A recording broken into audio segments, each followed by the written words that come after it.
प्रधानमंत्री बनेंगे जिस दिन, राहुल गांधी जिस दिन प्रधानमंत्री बनेंगे, बिल्कुल खटाखट आएगा। ये जुमलाबाजी जो आपने करके गए हैं 15 लाख का, पहले 15 लाख मत देखिए। जिस तरह से भारतीय जनता पार्टी के लोगों ने देश में सांप्रदायिकता की बात की है, जिस तरह मस्जिद के नीचे मंदिर ये लोग खोज रहे हैं, ये ऐसा व्यक्ति जो अभी देश के मुख्यमंत्री नीतीश कुमार जी हैं, उनको सहन की बात नहीं है। वो हमेशा सेकुलर की बात करते हैं, और जब सेकुलर संप्रदाय की बात होती है और उसके इलाज के लिए अर्थ की व्यवस्था नहीं होती थी, तो उसको अपने परिजन के इलाज के लिए अपनी पैतृक संपत्ति, अपनी पैतृक जमीन को बेचना पड़ता था। और माननीय प्रधानमंत्री जी के नेतृत्व में आयुष्मान जो योजना है, आयुष्मान योजना से 5 लाख का इलाज हम लोग निःशुल्क देने का काम कर रहे हैं। आज भी आयुष्मान भारत के नाम पे लूट हो रहा है। आधे से ज्यादा आबादी का आज आधार कार्ड नहीं है, राशन कार्ड नहीं है, और बगैर राशन कार्ड के वो कार्ड बनता नहीं है। अरे आप लोग राशन कार्ड बनवाना तो आपका काम है, वो नगर पालिका का काम है, मगर वो नहीं बनता। नमस्कार, मैं शिवम, आप देख रहे हैं देवदर्पण न्यूज़। अभी हम लोग औरंगाबाद जिले के रमेश चौक पे हैं। देखिए हमारे साथ कांग्रेस के कद्दावर नेता औरंगाबाद जिले के जिना कुरैशी जी हैं। आइए इनसे बात करते हैं। बहुत बहुत स्वागत है सर आपका। धन्यवाद। आज कांग्रेस के पूर्व प्रधानमंत्री डॉक्टर मनमोहन सिंह जी का निधन भी हो गया। उनके लिए पहले क्या कहेंगे, 2 शब्द? वो एक ऐसे व्यक्ति थे जो देश के लिए नहीं, पूरे दुनिया के लिए उन्होंने काम किया, और किसी ज़माने में उनको कहा जाता था कि कम बोलते थे। कम बोलने के बावजूद भी बहुत ज़्यादा उन्होंने काम किया, अर्थव्यवस्था को ऊंचाई पे ले गए, देश को अस्थिरता रखे, सांप्रदायिकता पर हमेशा लगाम लगाने का काम किया। वैसे व्यक्ति का चले जाना हम लोगों के लिए बहुत बड़ा दुख की बात है, और उनको हम नमन करते हैं। और इसकी भरपाई करना मुश्किल है। कांग्रेस ने जो खोया है उसकी भरपाई करना हम लोगों के लिए मुश्किल है। पूरा देश ने वैसे व्यक्ति को खो दिया आज। नहीं सर, ये हम लोग उसके लिए नमन करते हैं। उनकी भगवान उनकी आत्मा को शांति दे। देखिए डॉक्टर साहब, देश के लिए सचमुच में अर्थव्यवस्था के क्षेत्र में भाई साहब ने अभी एक चीज़ कहा मेरे बड़े भाई साहब ने कि कांग्रेस ने बहुत बड़ी चीज़ खो दिया है। मनमोहन सिंह जी के प्रति मैं अपनी श्रद्धा सुमन अर्पित करता हूँ। मैंने वो देश के अपने रत्न को खो दिया, अर्थव्यवस्था के बहुत बड़े ज्ञाता, जिनका बहुत बड़ा देश में एक अहम भूमिका रहा, सब सहयोग रहा देश के लिए, वैसे व्यक्तित्व को खोया है, वैसे रत्न को खोया है। पहले तो उन्हें श्रद्धा सुमन अर्पित करता हूँ। देश ने अपना एक रत्न खोया है। इसी कोई पार्टी कूलर में ना बाने, देश का रत्न खोया है हम लोगों ने। कांग्रेस के कद्दावर नेता थे, प्रधानमंत्री थे। प्रधानमंत्री तो सबके लिए, मोदी जी सबके लिए है जी। देश के प्रधानमंत्री हैं, वो सबके लिए है। हम उनको वोट दें ना दें, पार्टी में उनके रहे ना रहे, वो सबके लिए है। तो ये भी उसी तरह से, मगर कांग्रेस से इनका लगाव रहा, हमेशा ये कांग्रेस में रहे। इसीलिए हमने कहा कि कांग्रेस ने एक अच्छे नेता को खो दिया। ये हमने नहीं, पूरे देश को इस चीज़ की वो है कि देश ने एक अच्छे नेता खोया है। सबको उनके प्रति संवेदना है। हम लोग बहुत बने, कल अचानक ये न्यूज रात में 12 बजे हम लोग को प्राप्त होता है कि मनमोहन जी अब नहीं रहे। सच में बहुत बड़ा हम लोग के लिए पीड़ादायक रहा। हम लोग मैंने सोच भी नहीं सकते थे इस 24 की लास्ट समाप्ति पर हमने एक ऐसा रत्न को खोया जिसका भरपाई करना अब संभव नहीं है। देखिए देश में कई मुद्दे चल रहे हैं, क्या कुछ कहेंगे? बिहार में चुनाव 2025 में नीतीश कुमार जी फिर पलटी मारने जा रहे हैं आप लोग की तरफ। तो मारना ही था उनको। उनको तो कैद करके रखा गया है ना। अच्छा। नीतीश कुमार को एक पिंजड़े में बंद कर दिया गया है। कैद कर दो तो मुख्यमंत्री थोड़ी बनाते हैं उनको। नहीं, वो परिस्थिति के मुख्यमंत्री बने हुए हैं। आप नहीं, वो मुख्यमंत्री जो है वो एक पिंजड़े में कैद कर दिया गया है। उनको आज़ादी चाहिए, आज़ादी के लिए फड़फड़ा रहे हैं। उनको किसी ना किसी दिन आना ही है। वो इंडिया महागठबंधन में आएंगे और बहुत जल्दी आ जाएंगे। आपको हम एक चीज़ बता दे रहे हैं, जिस तरह से भारतीय जनता पार्टी के लोगों ने देश में सांप्रदायिकता की बात की है, जिस तरह मस्जिद के नीचे मंदिर ये लोग खोज रहे हैं, ये ऐसा व्यक्ति जो अभी देश के मुख्यमंत्री नीतीश कुमार जी हैं, उनको सहन की बात नहीं है। वो हमेशा सेकुलर की बात करते हैं, और जब सेकुलर संप्रदाय की बात होती है तो उनको लगता है कि नहीं, हम गलत जगह पे चले आए हैं। इसलिए उनको एक ना एक दिन जो है आना ही है गठबंधन की तरफ। तो आपका गठबंधन में आएंगे तो फिर से उनको मुख्यमंत्री बनाइएगा आप लोग? बिल्कुल बिल्कुल बनेंगे, क्यों नहीं बनेंगे। तेजस्वी यादव मान जाएंगे? हाँ, एकदम मानेंगे। इससे पहले भी माने हैं, इससे पहले तो वही मुख्यमंत्री थे ना। अच्छा। जब आरजेडी, कांग्रेस और जदयू थी एक में, तो मुख्यमंत्री वो भी थे।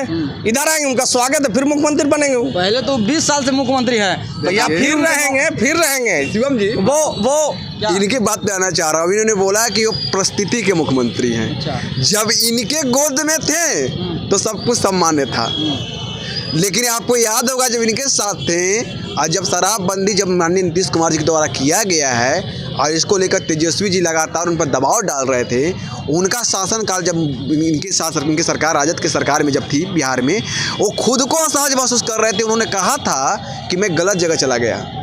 अब बात आई कि मुख्यमंत्री को कि मेरे साथ आएंगे तो मुख्यमंत्री वही रहेंगे। अरे कांग्रेस की तो नीति रही है कि समझौता करना। अरे कांग्रेस की तो नीति ये रही है कि राष्ट्रीय पार्टी होकर क्षेत्रीय पार्टी के साथ सीट के लिए समझौता कर ले रही है। तो भैया तो समझौता करने लिए कहा है। आपका भी पार्टी जो भारतीय जनता पार्टी वो भी तो समझौता कर रही है। समझौता किए हैं जैसे कि एक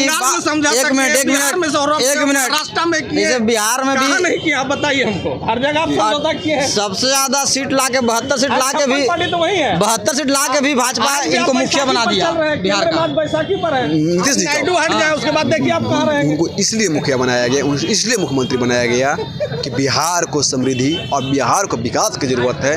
और नीतीश कुमार जी के नेतृत्व में बिहार समृद्धि की ओर, विकास की ओर आगे अग्रसर हो रहा है।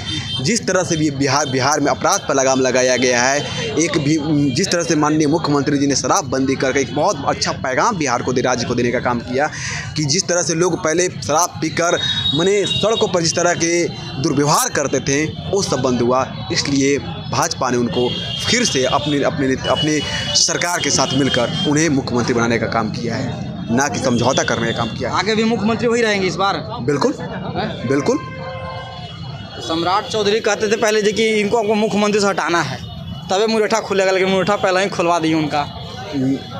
देखिए, ये राजनीति में कुछ शब्द ऐसे होते हैं, उतार चढ़ाव का शब्द होता है। ये वही शब्द है जो 15 लाख आएगा, 15 लाख रुपया आएगा, विदेशों से पैसा लाएंगे, जो विदेश भागे उनको गिरफ्तार करेंगे। वही सम्राट चौधरी ने कहा था कि जब तक मुख्यमंत्री से नहीं हटाएंगे पगड़ी नहीं खोलेंगे।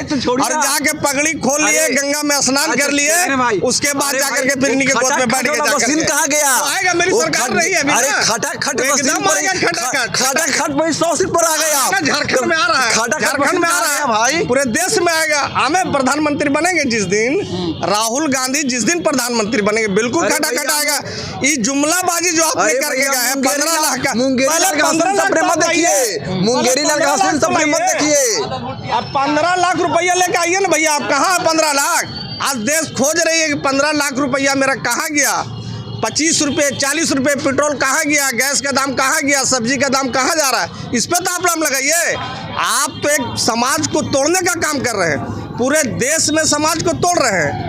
कहीं मंदिर खोज रहे हैं, कहीं मस्जिद खोज रहे हैं, कहीं गंगा सफाई के नाम पर वोट मांग रहे हैं। आप विकास के नाम पर वोट मांगिए। आप युवा को कितना विकास दिए, लोगों को शिक्षा कितना दिए, स्वास्थ्य में क्या क्या, ये बताइए ना। आप इस पे बात कीजिए। आप 10 साल 15 साल अभी भाई साहब ने स्वास्थ्य का उदाहरण दिया, शिवम जी भी इन्होंने स्वास्थ्य का उदाहरण, स्वास्थ्य पे क्या कर रहे हैं। इनकी जब शासनकाल थी, आज जब किसी गरीब व्यक्ति का परिवार का परिजन का तबीयत खराब हो जाता था और उसके इलाज के लिए अर्थ की व्यवस्था नहीं होती थी, तो उसको अपने परिजन के इलाज के लिए अपनी पैतृक संपत्ति, अपनी पैतृक जमीन को बेचना पड़ता था। और माननीय प्रधानमंत्री जी के नेतृत्व में आयुष्मान जो योजना है, आयुष्मान योजना से 5 लाख का इलाज हम लोग निःशुल्क देने का काम कर रहे हैं। आज भी आयुष्मान भारत के नाम पे लूट हो रहा है। आधे से ज्यादा आबादी का आज आधार कार्ड नहीं है, राशन कार्ड नहीं है, और बगैर राशन कार्ड के वो कार्ड बनता नहीं है। अरे आप लोग राशन कार्ड बनवाना तो आपका काम है, वो नगर पालिका का काम है, मगर वो नहीं बन पा रहा है। और कार्ड राशन कार्ड बनाना चाहते हैं कि ये लोग रोहिंग्या को भी समर्थन देना चाहते हैं कि मेरे वोट बैंक, नहीं मेरे वोट बैंक के लिए, मेरे रोहिंग्या को धरिए ना, वोट बैंक के लिए उसे भी समर्थन देना चाहते हैं, उसे भी यहाँ की नागरिकता देना चाहते हैं। सबसे गर्म मुद्दा अभी ये बांग्लादेश का सबसे गर्म मुद्दा है, क्योंकि वहाँ जो अल्पसंख्यक है हिंदू समाज, उनके साथ वहाँ पे जो हो रहा है उस पर क्या करेंगे? नहीं, ये गलत है, ये गलत है। कहीं भी किसी के साथ हो रहा वो गलत है, चाहे वो हिंदू हो मुसलमान हो। अगर वहाँ ज्यादती हो रही है अल्पसंख्यकों पर तो ये गलत है, इसको बर्दाश्त करने के लायक नहीं है। मगर वही की प्रधानमंत्री आके यहाँ गोद में बैठती है दिल्ली में उनको शरण दिया जाता है। किसके गोद में शेख हसीना को, प्रधानमंत्री के गोद में बैठी हुई आकर के। कहाँ है शेख हसीना जी? शेख हसीना जी वहाँ से आई तो कहाँ यही है ना, उनको कहीं नहीं हटाया जा रहा। और सरकार दबाव क्यों नहीं बना रही है बांग्लादेशी वहाँ की सरकार पर? वहाँ के जो अभी राष्ट्रपति यूनुस जी है उन पर दबाव बना है, किस तरह से क्या हिंदुओं पर घटना घट रही है। तो ये काम आप का है ना, आप सरकार में आपको चाहिए था। रोहिंग्या बांग्लादेश से लोग क्यों यहाँ चले आ रहे हैं इंडिया में? वो सरकार आपकी, आप सीमा को सील कीजिए। कैसे लोग चले आ रहे हैं उसको आप लाते भी हैं, वोट भी लेते हैं, और जब वोट की बात आती है तो क्या रोहिंग्या लोग घुस गए हैं। तो कैसे लोग चले आ रहे हैं? चाइना चला आ रहा है, पाकिस्तानी चला आ रहा है। ये आपका काम, आप रोकिए। हमारी सरकार में नहीं हुआ, अभी इन्होंने बोला कि शेख हसीना जी को गोद में बैठाए हुए हैं। ये हमारी भारत की सांस्कृतिक सभ्यता रही है कि हम अतिथियों का सत्कार करते हैं। जिस तरह से मानवता को शर्मसार करने वाला काम बांग्लादेश में हुआ, जिस तरह से एक माँ के समान शेख हसीना जी के साथ दुर्व्यवहार किया जा रहा था, अगर उस समय भारत मानवता का परिचय देता है तो पूरे देश को, पूरे विश्व को संदेश देने का काम माननीय प्रधानमंत्री जी करते हैं। और हिंदुओं के साथ जो हो रहा है, नहीं वहाँ जो हिंदुओं के साथ हो रहा है वहाँ भी प्रधानमंत्री बोलते हैं। उस पर भी मैं आता हूँ। है नहीं, वहाँ प्रधानमंत्री जाके बोलते हैं कि हिंदुओं के साथ नहीं होना चाहिए। गलत बांग्लादेश में क्यों हो रहा है? आज बहन बेटी की इज्जत वहाँ महफूज नहीं है बांग्लादेश में, तो आपकी सरकार क्या कर रही है? वहाँ क्या नहीं दबाव बनाती है? कहाँ नहीं भेजते हैं विदेश मंत्रालय को, जाइए वहाँ देखिए भाई क्या है। नहीं आप देख रहे हैं, आप यहाँ की बात क्या कर रहे हैं? नहीं अभी आप ही की बात मैंने बोला नहीं है, आप शेख हसीना जी को गोद में बैठाए नहीं रखना चाहिए। उनको, ऐसे व्यक्ति को नहीं रखना चाहिए। जो व्यक्ति हमारे लोगों को वहाँ मार रही है, हमारे लोगों को वहाँ सता रही है, वहाँ के राष्ट्रपति को आप कहा